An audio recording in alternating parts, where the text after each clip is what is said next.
Explain what happened anyway. Yeah. We are live at last. Yay! We finally made it! Yay! Yeah, I think that's totally my fault. I think my computer just absolutely freaked out. That's right. We're all friends here. I know. I've done 2 interviews today, really? and I've used this computer constantly all morning. I think it just got tired of. Yeah, it's a bit tired. Yeah. I think it just had the because it was just like, you know, I've just done too much stuff today. I think just got fed up with it. So anyway, yeah. So we're here. We've made it at last. Live at 5. On what day is it? Thursday afternoon, isn't it? Thursday, yes. Thursday afternoon. It's not too bad. Quick question though, mate. Is that link that we posted? That's not going to work, is it? No. So we need to put out the new one. Yeah. So that'll be okay. I mean, this is going to the YouTube channel and it's going to go to Instagram, so people will find it there anyway, so they can watch it on there. Yeah. Otherwise, we've got to stop, reset everything. That's fine.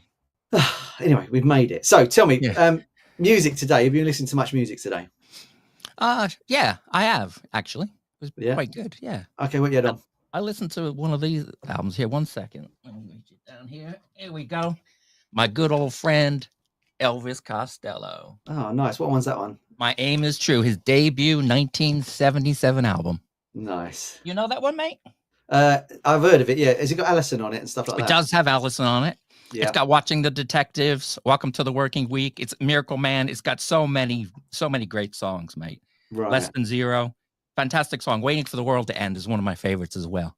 Nice. But Alison, as you mentioned, Alison, I had a girlfriend in high school called Alison. Right. Okay. And I remember singing this to her all the time. She didn't like it much. Yeah, you wonder why she dumped you. She did. She did dump me. Excellent. But yeah, I loved him. You know, Elvis, Elvis Costello, not to be confused with the Elvis, you know. Yeah. He actually went into the music business wanting to make money, you know, because he had a regular workaday job, but he wanted to become a musician, but he had to pretty much be guaranteed that he would make some money.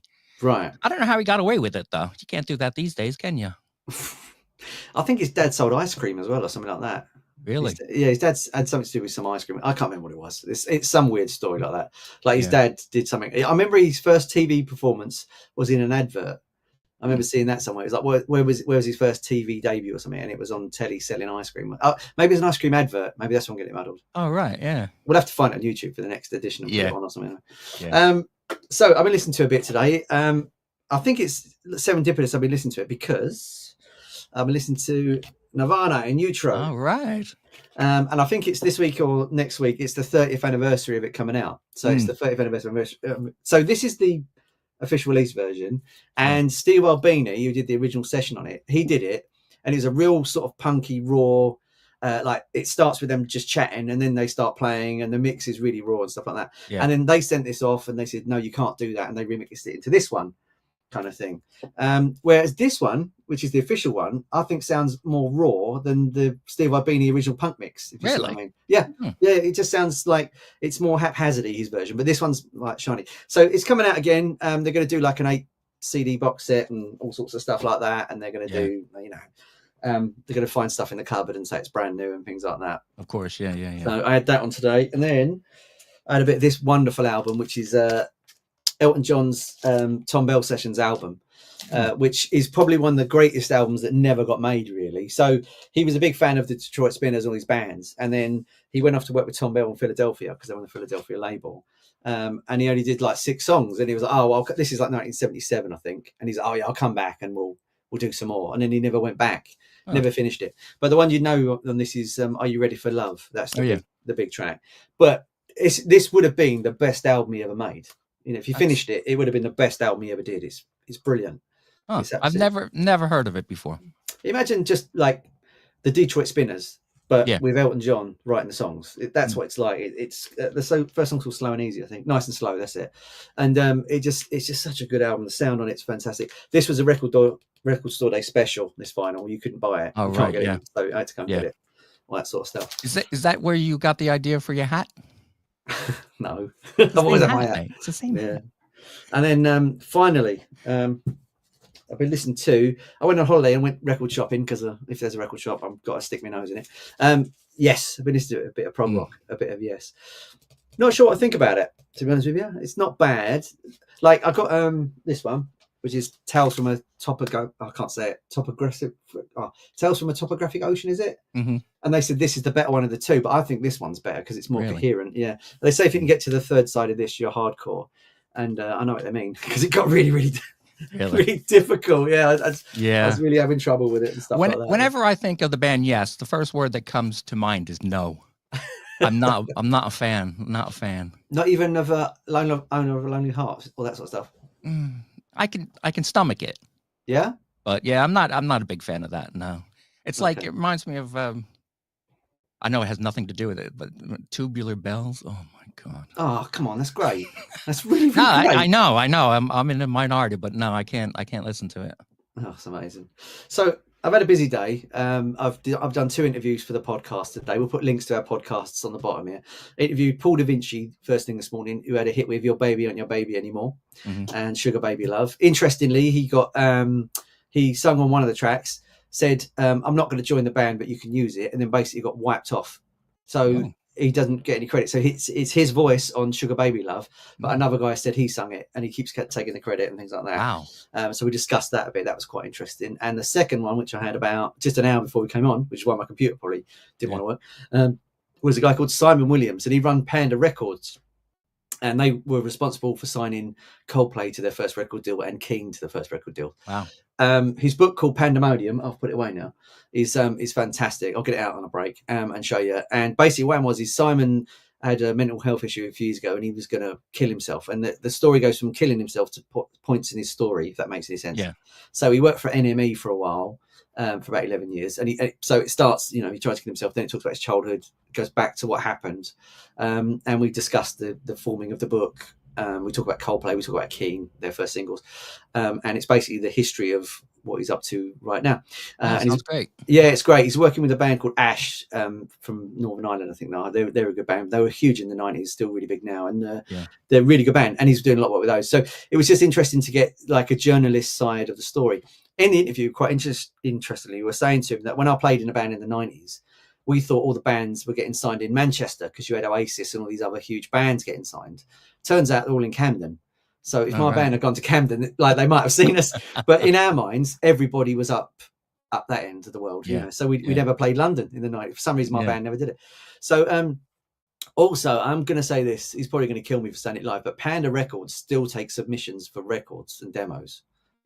So if you Google Panda Records, on there is a submission form, and it's a long sheet. It says, don't send it this, don't send it this. But he is genuinely, he loves music like we do. He's totally up for listening to music and talking about music. So if you Google Panda Records, if I find the link, I'll put it in the description. You might be able to get something maybe to him to get him to listen to it. Oh, that's fantastic! I'm going to tell all my bands on Unknown Sounds. But he's a lovely guy. So yeah, that's been my day so far. So in between all this stuff, I've had vinyl on in the morning as well. And then I was trying to read this book, which is that Freddie Mercury book from the exhibition that went on from the, not the exhibition, what was it called? The auction. I went down to see it and it was phenomenal. And to be close to that stuff, like, he's got lots of jackets and outfits that he used to wear. And then when you're standing, like they had the furry jacket, which was, he wore on the Killer Queen video, which was the first time they appeared on Top of the Pops. It's their first TV debut, and then you go in this room and you're less than a foot away from this stuff. It just blows your mind. And there's a bit where there was clothing in this room. You went in there and you go, I recognize that. Like if you're a Queen fan, you know exactly what these things are. That book's really interesting. There's one thing that's not in it, which was quite heartbreaking. He's right in the corner in this room with the clothes. There's a little wig that was right in the corner, and it isn't in the book. But when I couldn't get there because loads of people were there. It was rammed, so I couldn't actually get there. But when you sort of poked your head and looked at it a little bit, you could see that it was for the later years when the HIV had set in, and I think he wore it in the Days of Our Lives video. So it was just to give his hair a bit of thickness. And it's one of those sad realities where you think, oh yeah, that actually happened, and he would have had to have worn that. It was really sad. But that's the only thing that's not in the book, because I hope they're not selling it, because that would just be really grim. But it was one of those weird auctions where there was loads of really cool stuff, and then you went round, and right in the corner there was this little glass box with bits in it, and then when you looked at it, it was pictures of the band from like 1971.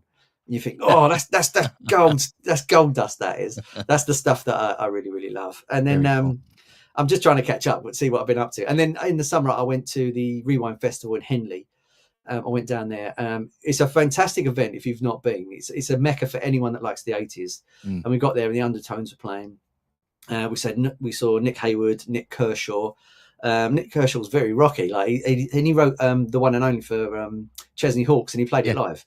And it was good to hear his version of it. And the whole day is fantastic. And it was one of those really hot days where the sun was just right.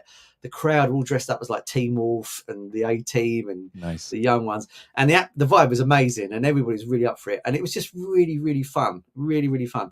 And I had a brilliant day. Really brilliant day. I'm going to do a video on that soon and release it. I'm going to review it. I think if you love the 80s and you want to see some good live bands, go along to that. It was a 2-day. I went on the Saturday. Because I had a gig the next day. I thought I was reviewing something else. So, but what I saw that day I wanted to stay for the second day, but I couldn't. So, but really, really good event. We got something interesting to talk about in a minute, haven't we, as well, which is coming up. Yeah, so, did you want to talk about it now? Or do you want to talk about it later? Let's talk about it in a little while. Let's let them hang for a little bit, mate. You're a mean man, Pete. I am. Yes, I am. So, have you watched anything with music in it this week? No, I was going to watch the Whitney Houston movie, but I didn't catch it. Did you see that? I did see it, yeah. Yeah, what'd you think? You know what? I went into it not expecting it to be right. So let's talk about Queen for argument's sake. The Bohemian Rhapsody film, it glazed over a lot of stuff. Yes. Right. There's a lot of stuff that didn't get put in it, which they probably thought, if we do that, it will look bad. Freddie will look bad, whatever. People look bad. And they kind of brushed over it a lot. Now, the Whitney Houston film didn't do that. Interestingly, it didn't do it, and I was expecting them to do that. I thought I'll have a look and it'll be okay.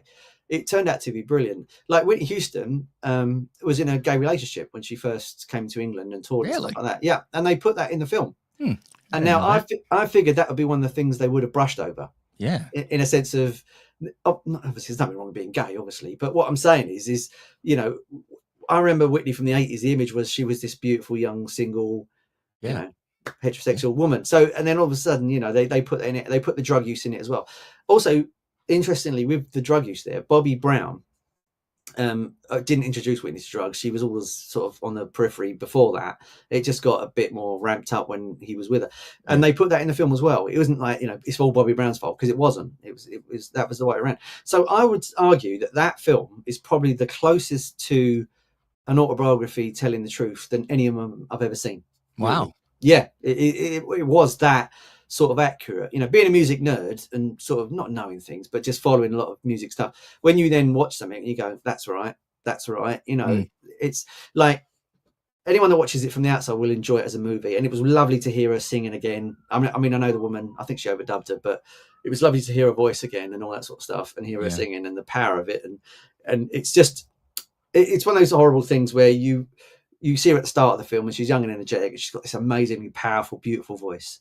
And then you get to the end bit where she's croaking and she can't barely get a word out, let alone sing. And she's trying to perform live. And you just think, oh man, what a, and it's the Winehouse story, isn't it? And it's just awful. We should say, by the way, if anyone's listening and want to comment, if you're watching it on YouTube and you type in a comment, it should pop up on our comment box. If you want to say hello or make a comment, we should be able to read it on there. Actually, I think on all the platforms, if you want to say something, just say hello or make a comment. I think we can read it on there. So I watched that and that was really interesting. And then I watched a film called Phantom of Paradise, which was a really strange, I think it's Brian De Palma directed it, and it came out in the early 70s. Paul Williams, who played Little Enos in Smoking the Bandit, he's a fantastic songwriter. I don't know if you know this, and he wrote Bugsy Malone soundtrack, and he wrote a load of good songs. He wrote one for Rainy Days and Mondays. I think he wrote that. Oh, really? And the film's it's really weird. It's about this guy that he gets crushed by a record plant crusher. Then he starts to write songs for this nightclub called Paradise, and then the guy writes it, and then he tries to brick him into a wall. It's really bizarre to explain it. Interestingly, though, he wore a mask in the film, and they say that's where Daft Punk got the influence to wear masks. Oh, really? Wow. Yeah, so it's kind of and they reference that film quite a lot because it's very electro, because it's early 70s and stuff like that. Great film, really underrated, probably never seen by a lot of people. That's all I can say about it. So I certainly haven't seen it, but I want to now. Yeah, it's interesting. Very cool. So I've had a few music bits going on as well, and I've got some interviews next week, so which is nice. Excellent, mate. Excellent. Yeah, I've been really busy. So I'll put a link to my YouTube channel. If you're not subscribed yet, subscribe and watch all the videos on there. I've got interviews, live streams like this one, and we've got reaction videos as well. And PD, talk about your podcast for a minute. Let's talk about yours. All right. Well, if you don't me at all, I do a show called Unknown Sounds, which is basically it's an independent music show. We only play independent artists who send us their music. It's quite unique. I think it's very casual, very laid back. I play everything you can think of. In one show, you can hear some punk, you'll hear reggae, you'll hear almost classical kind of stuff and instrumental as well. Anything. I'll play everything and anything as long as I like it, because I don't care if anyone else likes it. I do it for myself. But people seem to like it anyway. Yeah, I mean, so that's quite good. What I found about the show is when you'll send me stuff now and again, and you forget there's so much brilliant unsigned talent out there. It's absolutely crippling, really, that these people aren't signed and doing stuff. Like Simon Williams, I was speaking to today. Panda was independent, and there's a real lack of independent record labels that sign really good artists. Yeah, I think it's a real crime that's not happening. I mean, could you start a record label in today's society? Maybe you could do it online, but I don't know. If you've got the reach to do those sorts of things, I don't know how you would actually do it, sort of thing. Yeah. Glenn Roberts. Hello, Glenn. He says, I knew about Whitney's drug use in the 80s. As models and female singers, actors use it to keep their weight down. Absolutely bang on. Absolutely bang on, Glenn. Yeah, they did that. They did a lot of that sort of stuff. Yeah. Wouldn't work for me, though. I'm too chubby. But anyway, so are we going to play a video by an artist? Yeah. Let's play a video by the Sunpin Leaves.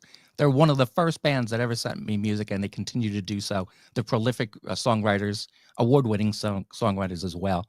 They just won the gold medal in the International Singer-Songwriter Association for vocal duos. They're amazing. I saw them in concert. They're really great.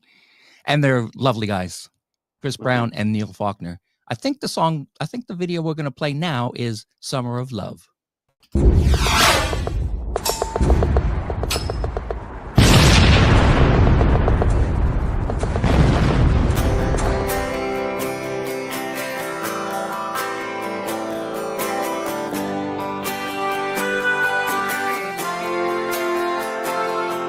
I'm sick of the news, 'cause all I hear is political scandal and war. LBJ should took us all the way. Now Tricky Dick is promising more. Time to tune in, turn on and drop out, like we did at Haight-Ashbury. We can turn this rotten world around if we treat one another like sisters and brothers. Come on, let's make the summer of love. There's something in the air. We can go to Jamie at Monterey. Let's make a summer of love. Now your parents don't like the way you dress. Well, I don't think any parents ever do. Put a flower in your hair, show them you don't care, 'cause there's times for me and you. There's something going on, it's time to right their wrongs. We might just be about to change the world. We made a start at Golden Gate Park, and we'll finish what we started someday. Come on, let's make the summer of love. There's something in the air. We can groove to Jimmy at Monterey. Let's make a summer of love.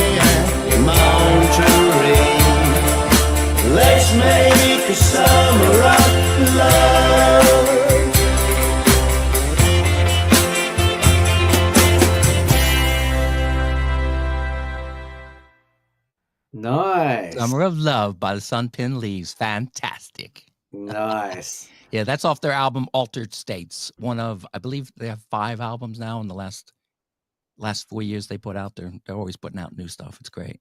That's really cool. I mean, it's end of summer now. It's a shame we couldn't have had it right. Yeah. At the start of the year. Timeless too, because I love all the being American. It's a very American song, isn't it? It's all about the political aspects of the Summer of Love, 1967. It was, with Tricky Dicky and Nixon and all that. It's really, really quite good.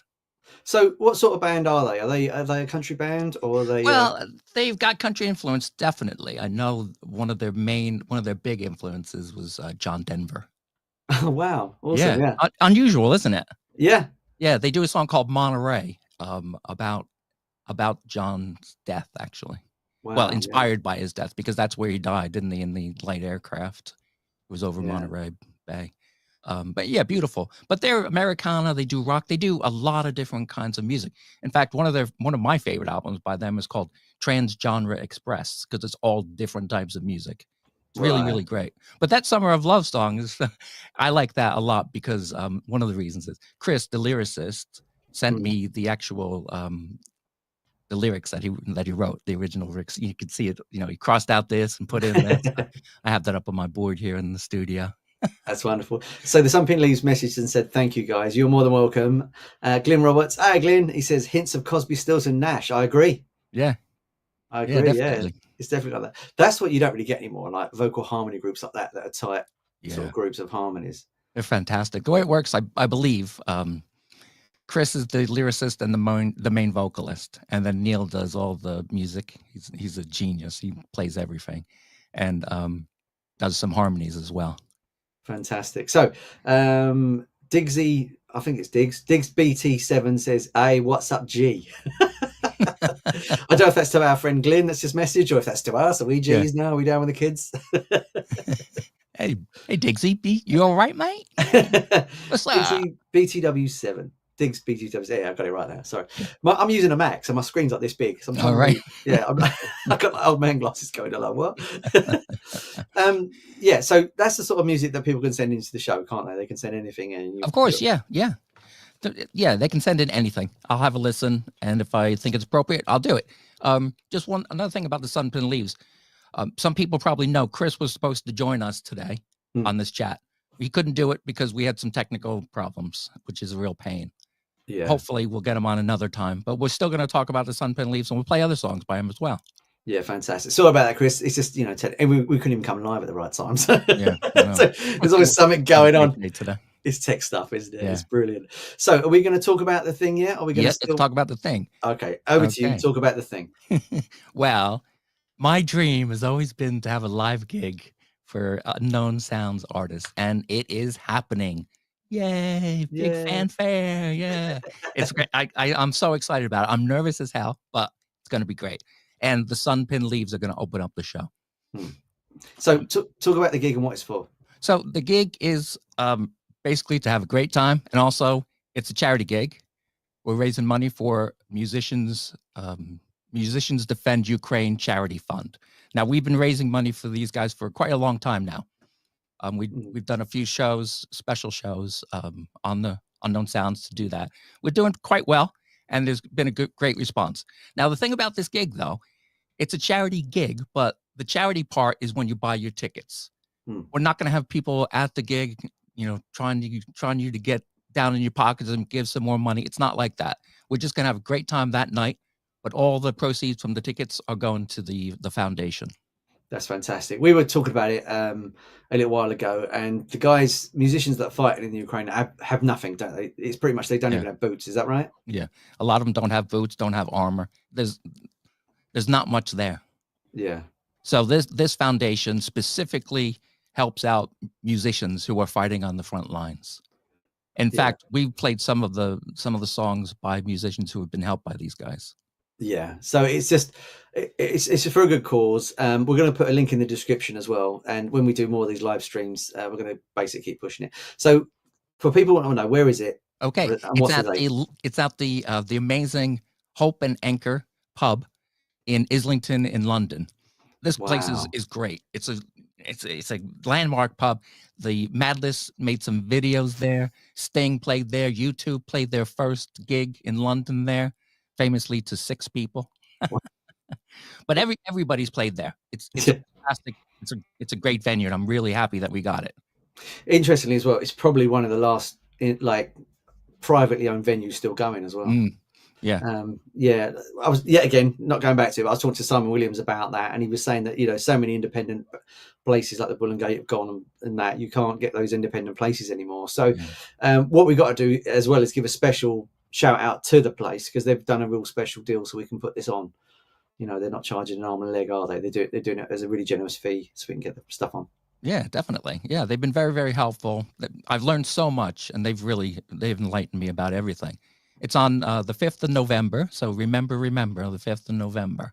Mm-hmm. You can get tickets at We Got Tickets. Just search Unknown Sounds. It'll bring it right up. They're cheap. They're $10. What do they do in this country? £10. Euros soon. Yeah. Yeah. But so we've got some tickets left, so hurry up and get them, and I'll see you there on the night. It's going to be great. Yeah, I think it's really cool because it's really important as well. It's not just like an idea. It's people getting together for a charity to help other musicians. I just think people forget that musicians support musicians. It's not all sort of, you know, everyone hates each other. It's never that way, is it? No, not at all. It's just a shame that we have to do this gig in a way as well. It's just You're absolutely right about that. This situation should never arose, but it has. So we are dealing with it, and we're doing what we can. Yeah. It's meager, but we're doing something. What I'm looking forward to is, you know, 3 or 4 years from now, we'll look back and go, hey, do you remember we did that charity gig for that war that was fucking stupid and pointless? Yeah. Yeah. I mean, we will get to look back at it like that and say, you know, we did something at the time. It's nice that we're doing something for musicians, and definitely. Doing something. It's great. So is the plan to do this one for charity and then just to keep rolling with the gigs and do some more for the unsigned? Well, you know what? I made a mistake when I first got this thing together. What I did was I emailed most of the bands that I played on Unknown Sounds to see if there was any interest. Oh my gosh, mate. I've got email after email. Yeah, I want to do it. Yeah, I want to do it. They had a few bands from the US that were ready to come over. Some Ukrainian bands were ready to come over. And I'm thinking, what the heck did I get myself into? You know? But what I decided to do was, for the first one, have local bands. I think the Sunpin Leaves are traveling the farthest. They're from Kent. Chris is in Kent and Neil is up north. I'm not sure how far up north. But everyone else is from London. So it's a easy gig to put together, hopefully, and see how it goes. Because my worst nightmare would be, let's say, David Nero comes over from Washington State, you know, all that money, all that expense, and something happens on the night where it's a shambles and it's my fault. I don't want that to happen. So we're trying it out, and we've got great bands anyway. Do you want me to tell you who they are? Yeah, go on then. Okay. What does Sunpin Leaves here say? It says, incredible story of Ukrainian musicians on the breakfast TV this morning who both lost their hands and eyes in the battle. Amazing. Oh, that's just heartbreaking. But at least, you know, we're going to get together in this country and we're going to do something about it. So that's the thing. Also, we're going to set up a link which will be in the description. So if you can't make the gig, you can donate remotely as well. That's right. That's another thing I did, because so many people from the US, from Europe, who can't make it but have expressed interest. So what I did was I actually made a GoFundMe page, and it says, I think if you can't go to the gig, you can still donate. So people have donated. I'm really happy about that. We're going to get that link out there as well. What we'll do is at the end of the gig, we'll put all the money together and we'll send it all over to Musicians Defend Ukraine. Fantastic. Why don't you have some more music? Why don't you have some more Sunpin? All right, let's have another Sunpin Leaves song. I think this song's called Butterfly. Is that right? Butterfly, yeah. We're going to have that one. Anyway, this is Butterfly by the Sunpin Leaves.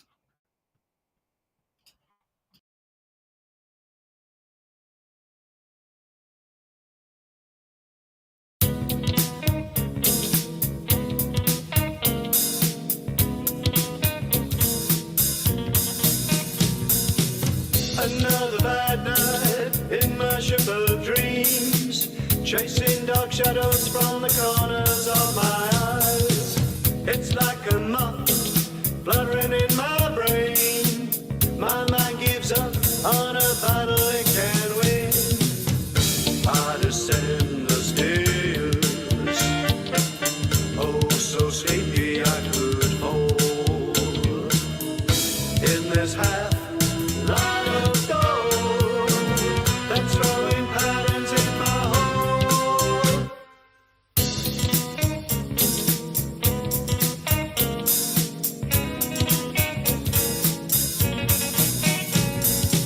Sometimes thinking feels like I'm sinking in a riverbed I thought was dry. Sometimes thinking feels like I'm sinking in a riverbed I thought was dry. Draw back the blinds, oh so tired and on edge in the golden light of morning, a butterfly on the window ledge.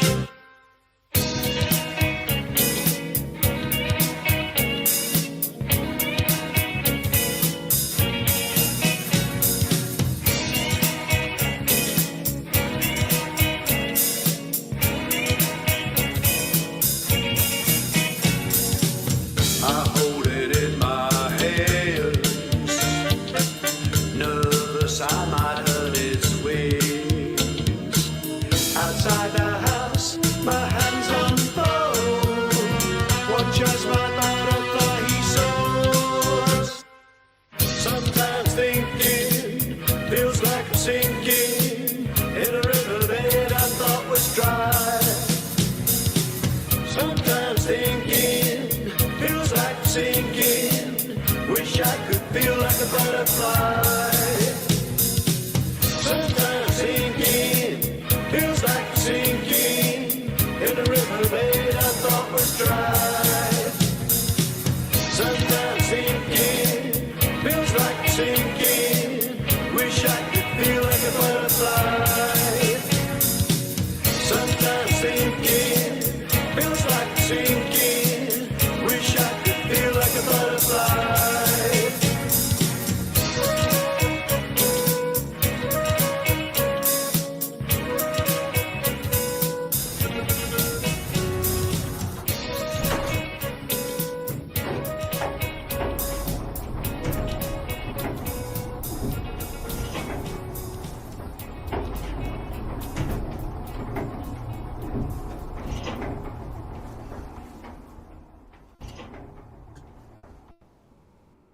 Cool. Lovely, lovely, lovely sounds there from Sunpin Leaves. I got a sort of Style Council sort of late jam vibes from that. Yeah, Yeah. definitely. Like I said, that's from Trans Genre Express, and Yeah. all those songs are really, really different. I love that one. In fact, the very first song they sent me is off that album. It's called, oh my God, I can't remember Don't Ever Get Old, Robbie. Don't Ever Get Old. It's a beautiful song about death, but it was so out of left field. Chris is probably going to remind me the name of the song in a second here. But yeah, it's just out of left field. And when I first heard it, I was like, oh my gosh, I hadn't been exposed to a lot of music, independent music, and this was one of the first ones. And I was like, wow, this is really unusual. And I didn't know if I liked it or not. But now it's one of my favorite, most beautiful songs. There it is. Care Of, it's called. Beautiful talk. Thank you, Chris. Well done, mate. You jumped in. I wish they did it in concert, but I don't think they do that one in concert. Oh, When I did see them, I saw them at the Dublin Castle. They did a great set of all different songs of their 5 albums. It was amazing. Fantastic. Yeah. Okay, as it's a music show, let's just talk about. Glenn Roberts says, "I got the beautiful South. Very nice." Oh, yeah, I can see that. Yeah, Glenn, I can see that as well. Beautiful South, nice. As it's a music show, let's have a bit of fun. Let's talk about pairings. If you could pair a lead singer with a different band, who would you pair with who? And this is open to the people in the comments as well. What singer would you pair with a band, or what duet would you like to hear? So if you could hear 2 people start like singing together, so I can start it off if you like. Go ahead. I would love to have heard Karen Carpenter, Dusty Springfield, and Sandy Denny singing on the same record. I think that would have been absolutely beautiful.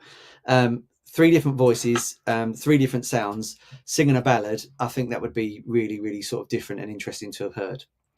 So if you could do a dream duet, who do you think you would pick?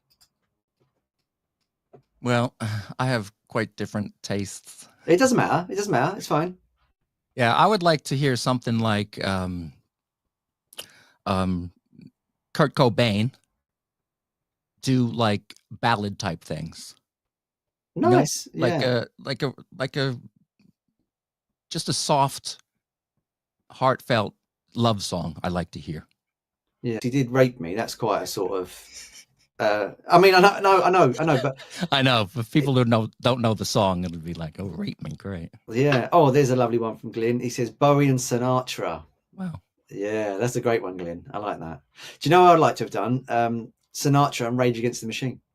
Oh, yeah. I think that would have been really interesting as a mix. That would be really interesting. And Sunpin leaves Katie Lang and Karen Carpenter. That's a great one. Nice. Yeah. Yeah.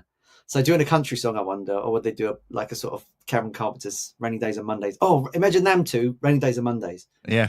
One verse each. That'd be The thing great. is, now you've got one more. Hang on, let's have do that one. Kurt Cobain and Dionne Warwick. Nice, yeah, nice mix on that. The interesting thing now is with the rise of AI, we can talk about these things as an idea and a joke, but these things could actually happen now. Definitely. And it could get to the point where I could sit in my little music den here and actually create those songs. I know. And put them together, and it could actually be a really interesting idea. Like I was talking to someone about AI the other day. Is it dangerous? Is it a good idea, or is it a dangerous idea?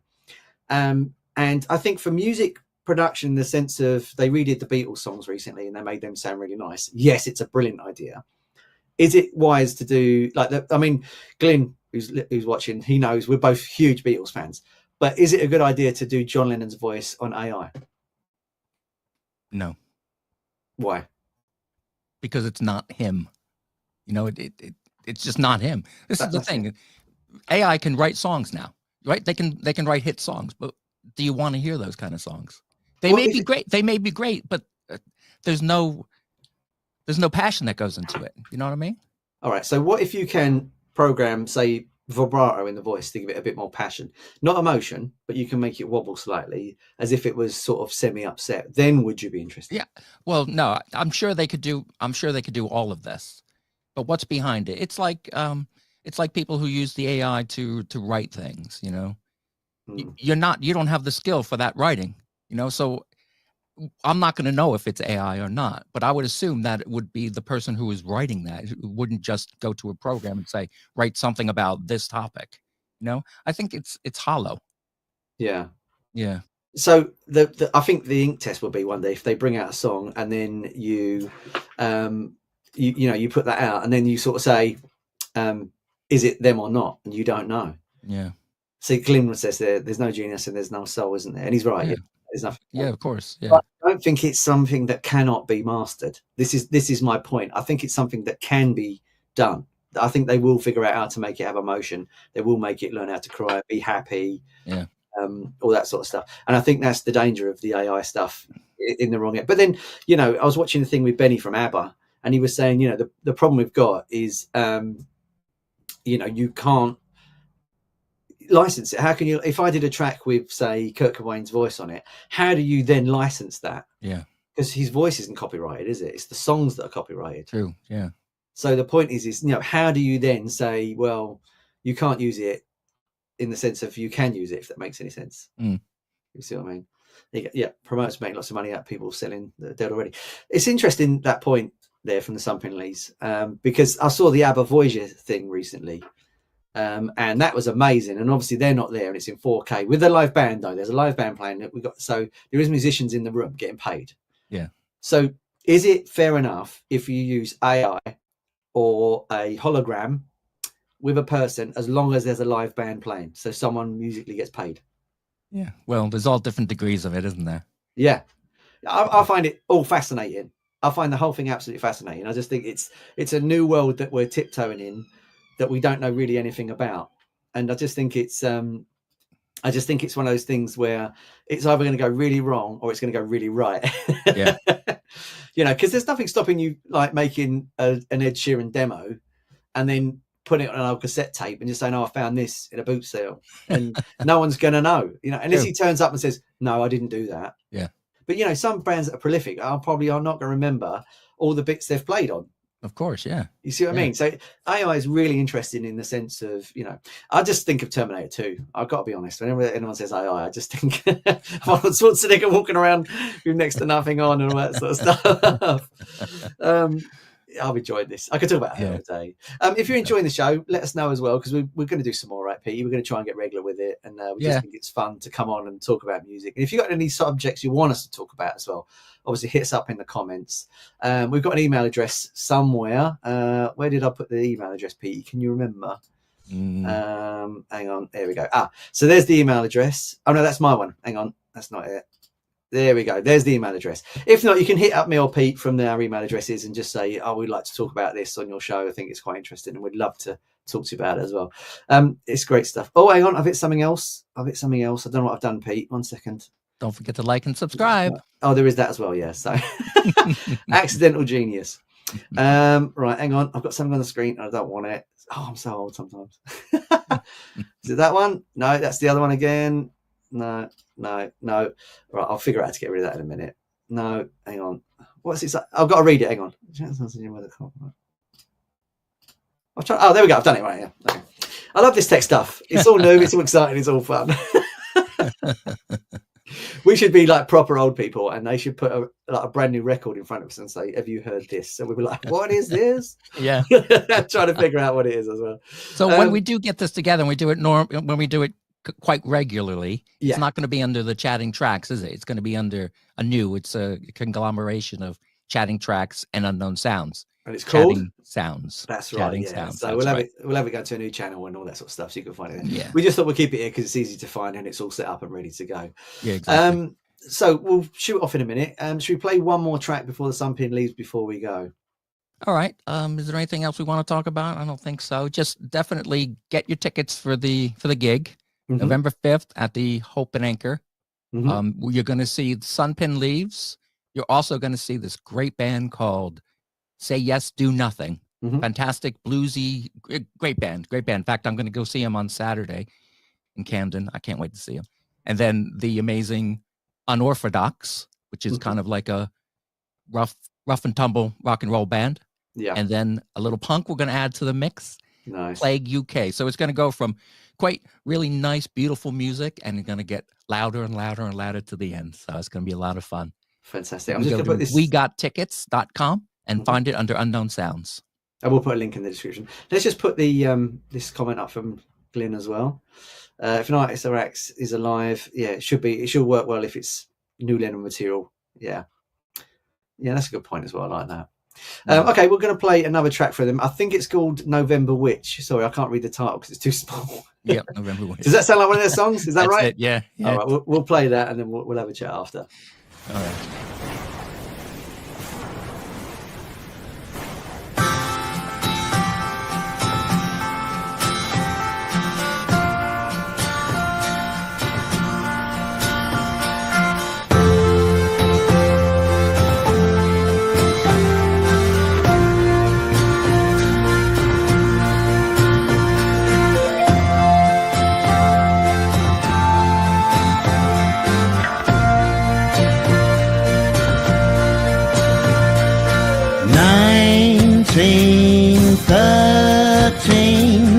In the fall, something wicked cold. Sailors came to town, all lake unbound.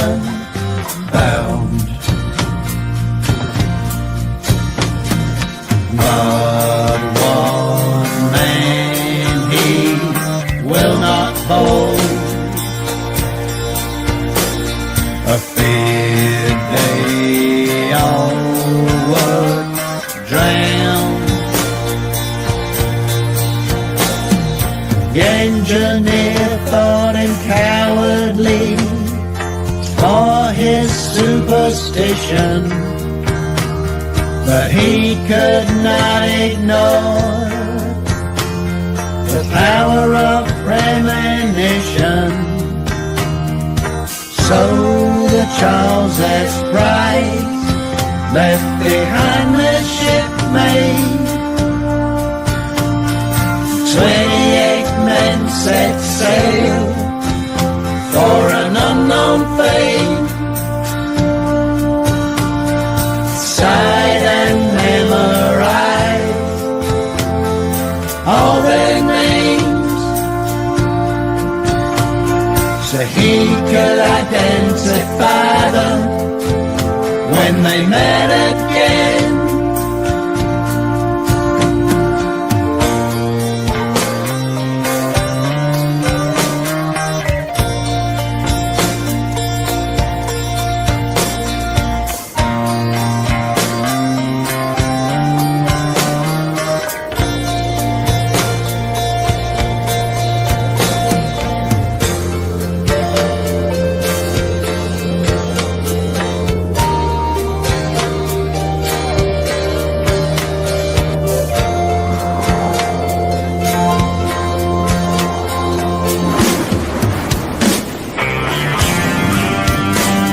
November wind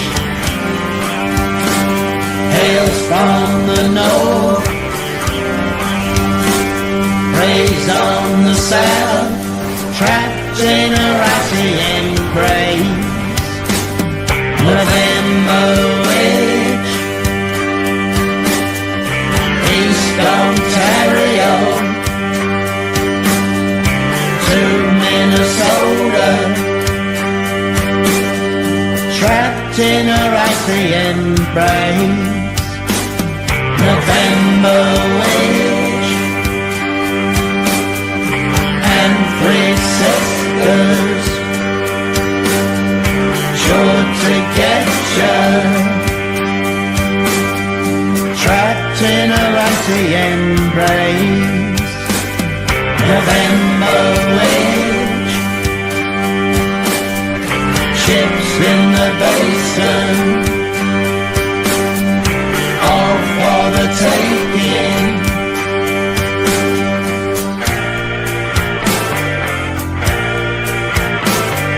Trapped in a icy embrace.